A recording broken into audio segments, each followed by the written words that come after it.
Welcome to The Deep Dive, your go-to for cutting through the noise and getting straight to the insights from the latest earnings calls. We're your Talk Tickers guides. And today, we're doing an in-depth exploration of Ryders' second quarter 2025 results. Now, if you only take one thing away from this deep dive, make it this. Ryder delivered its third consecutive quarter of double-digit earnings per share growth. They actually came in above expectations. And here's the kicker. They managed this even while navigating some, pretty choppy waters in the freight market. This wasn't just growth, it was resilient growth, largely driven by a really strong performance in their asset-light supply chain segment. So get ready as we unpack the numbers, delve into management's strategic insights, and explore what this all means for you. Yeah, it's truly a compelling story of transformation. What's fascinating, I think, is how they've adapted. It shows that a company can not only survive, but actually thrive, improve its structural earnings, even when market conditions are tough. It sort of defies what you might expect. Absolutely. So let's kick things off with a quick look at those headline numbers for Q2 2025. Ryder reported operating revenue of $2.6 billion. That's a 2% increase from the prior year. And here's where it gets really impressive. Comparable earnings per share from continuing operations came in at $3.32. That's an 11% jump from $3 in the prior year. And this increase was attributed to, higher contractual earnings and, importantly, the impact of share repurchases. Right. And what's noteworthy is how these strong results were achieved despite, like you said, a challenging backdrop. Specifically, their used vehicle sales segment faced some headwinds, which led them to strategically increase wholesale volumes just to manage some aged inventory. Yeah. Now, this isn't usually an ideal move, but the fact they still posted impressive numbers, it speaks volumes about the resilience of this transformed business model they talk about and the robust performance of their contractual businesses, really. Right. And speaking of strength, their primary financial metric, return on equity, or ROE, hit 17%. That's also up from the prior year, again reflecting those stronger contractual earnings. And looking at year-to-date free cash flow, wow, it significantly increased to $461 million. So that's a massive jump from just $71 million in the prior year. This was primarily driven by lower working capital needs, meaning, they're more efficiently managing their day-to-day cash and reduced capital expenditures, which is their spending on big assets. So the cash generation story is looking very different, very positive. It genuinely is. And this highlights a deliberate shift in their operational and financial strategy. The reduction in working capital needs and capital expenditures points to a more efficient, more disciplined capital allocation approach. Think of it like a business becoming much leaner, much smarter with its money, which ultimately makes the entire business less risky and, more profitable. Okay, let's unpack this resilience a bit more, because it's clearly not just a quarterly fluke, right? Ryder has been actively transforming its business model for a few years now.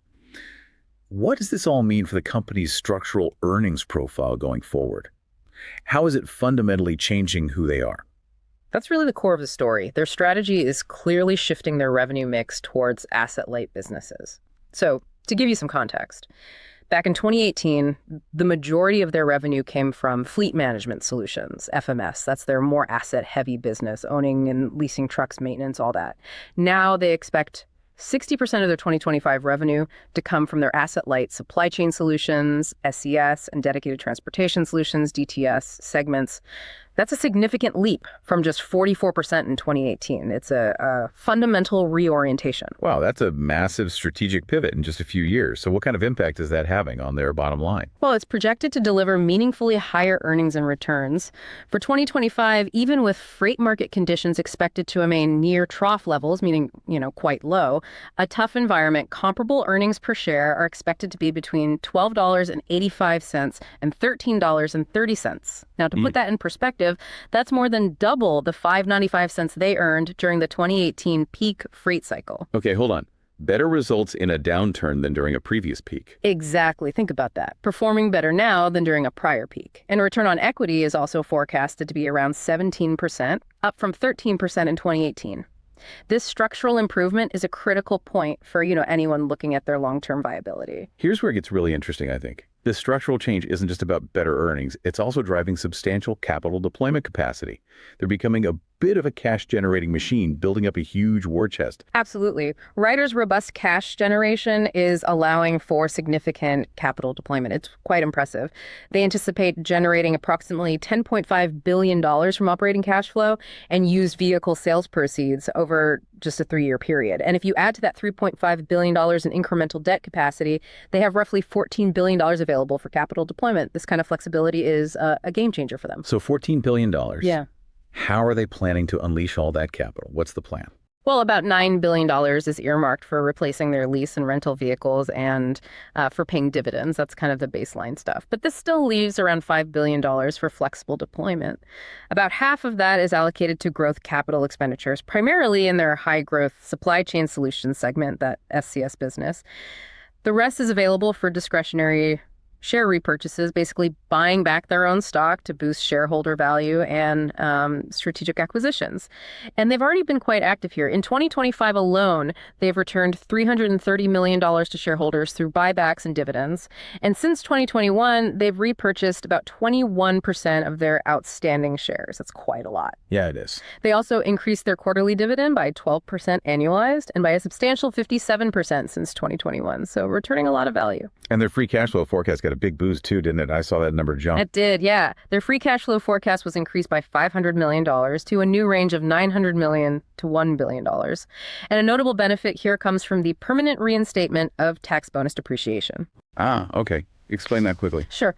It's basically a tax incentive that allows companies like Ryder to deduct a larger portion of their capital investments in the year they're made, instead of, spreading it out over many years.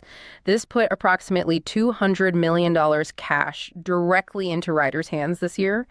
And it not only benefits Ryder's cash flow directly, but it's also meant to help stimulate the broader economy by encouraging business spending. So sort of a win-win. Okay, good context. Now that we've covered the big picture, let's drill down into the performance of each of their key business segments, because there were some varied results in there that really paint a clearer picture of their strategy at work and where the opportunities might lie. Okay, let's start with Fleet Management Solutions, FMS. That's their traditional business. Vehicle leasing, rental, maintenance. Operating revenue here saw a modest 1% increase, mainly driven by choice lease revenue.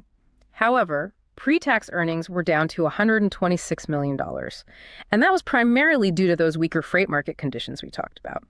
One key point they highlighted was around used vehicle sales. These were negatively impacted in Q2 because Ryder made a strategic decision to exit some older inventory by using wholesale channels, basically selling them off to dealers, not retail customers. Okay. Management explicitly stated they do not plan to execute this level of wholesale trades going forward. They expect Q3 and Q4 sales to be more like Q1 levels with a higher retail sales mix, so it signals more of a one-time cleanup rather than an ongoing trend. Got it. So a temporary dip in used vehicle sales, but it was a deliberate strategic choice. That's an important distinction for understanding their long-term view, isn't it? Exactly. And while used tractor and truck pricing declined year over year by 70%, which sounds drastic, on a sequential basis, so from Q1 to Q2, tractor pricing actually increased 3%, and retail tractor pricing specifically was up 10%.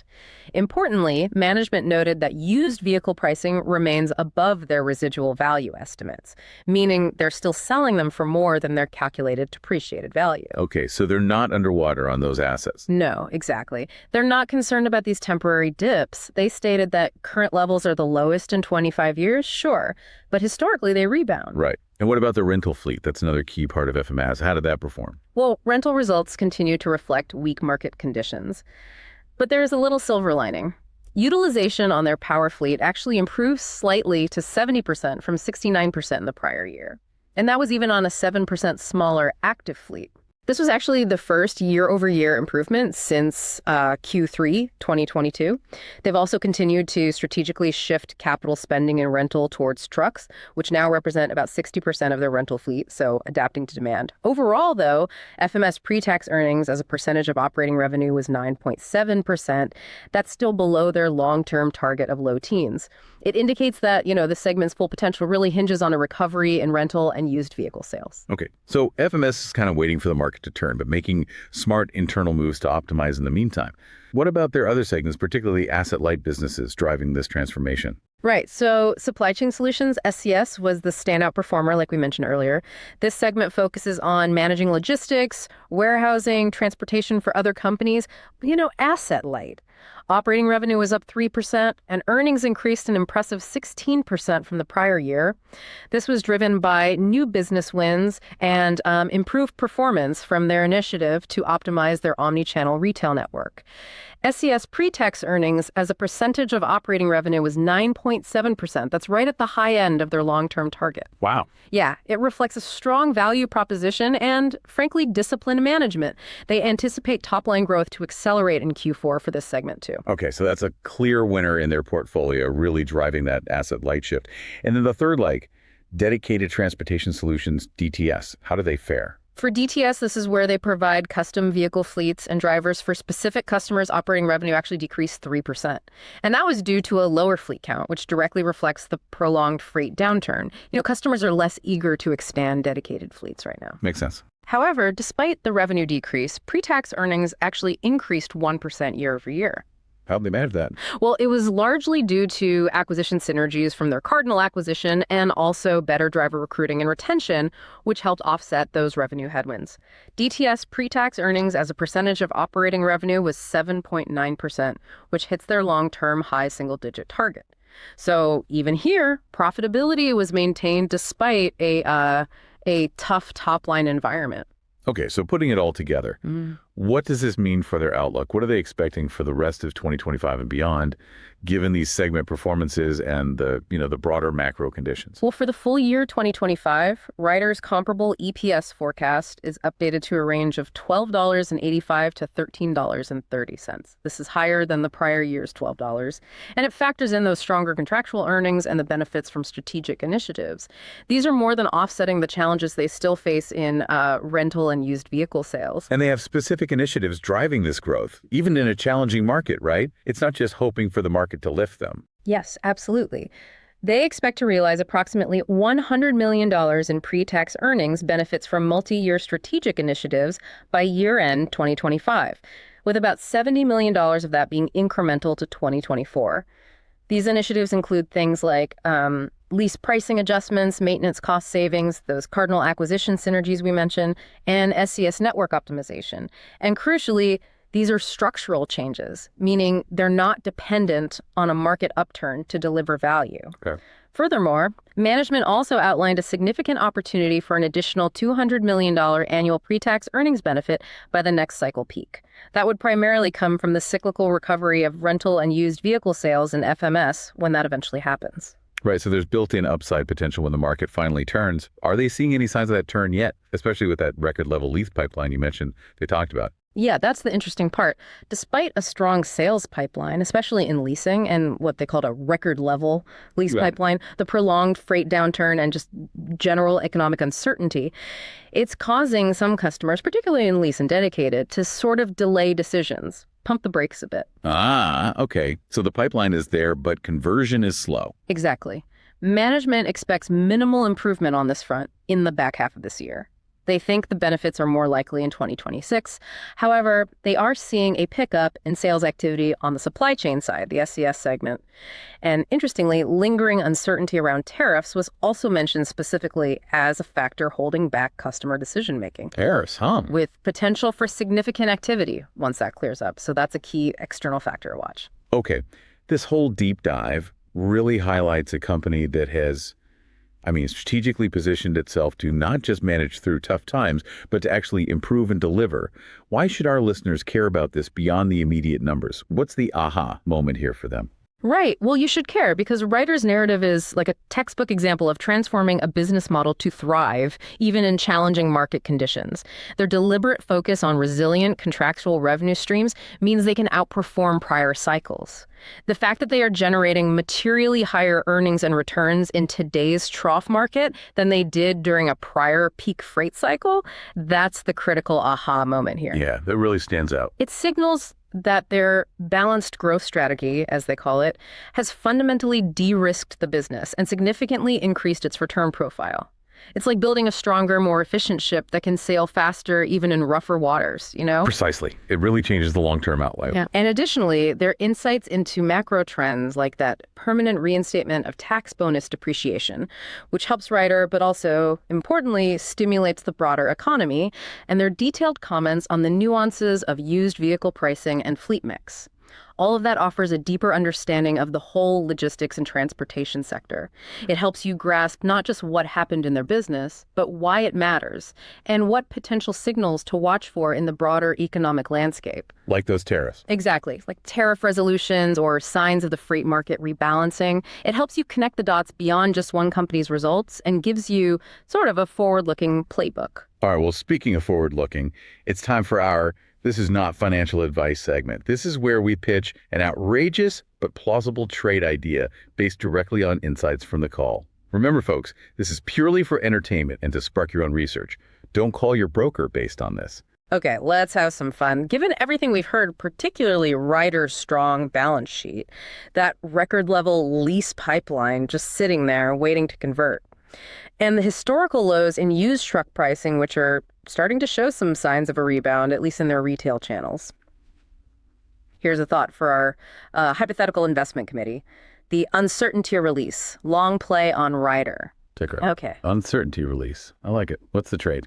So consider a long position on Ryder structured as maybe a multi-month trade. The outrageous part. You're betting on a significant acceleration of lease and dedicated contract signings in the very near term, even though management explicitly said they haven't baked much improvement into their back half guidance. Right, betting against their own forecast, basically. That's bold. It is. But here's the plausibility. Ryder has accumulated that record level lease pipeline, right? And management directly cited uncertainty tied to some of the tariffs as a key factor delaying customer decisions. So if those tariffs find resolution in the next month or two, as was sort of hinted at during the call, it could be the catalyst that unlocks all this pent-up demand. The trigger. Exactly. Couple that with the fact that used vehicle values are at a 25-year low, but are seeing sequential retail price increases, and that bonus depreciation is helping stimulate the economy. A sudden rush of large customer deals combined with the eventual recovery of the transactional FMS segment could trigger a sharp upward re-rating, something management themselves described as a potential pickup in activity. This trade basically hinges on a clear macroeconomic signal tariff resolution unlocking a known massive pipeline. Gotcha. Purely speculative, of course. Oh, absolutely. Yeah. The pieces are there, mentioned right in the call. It's plausible, if a bit outrageous. Okay, great stuff. So to recap then, Ryder delivered a really robust second quarter, exceeding expectations with that double-digit EPS growth and strong performance in its asset-light segments. Their transformed business model is clearly generating impressive earnings and significant capital, positioning them well for profitable growth and shareholder returns, even in what's still a challenging freight environment. Yeah, they're making smart strategic moves to de-risk the business and capture opportunities as the market eventually turns. Definitely keep an eye on those contractual sales pipelines and that broader economic clarity regarding tariffs. Those seem like the key signals to watch that could unlock the next phase of growth for them. So what stands out to you about Ryder's strategy? We encourage you to dig deeper into the company's initiatives and the broader trends impacting the transportation and logistics sectors. Thank you for joining us for this deep dive. We appreciate you tuning in.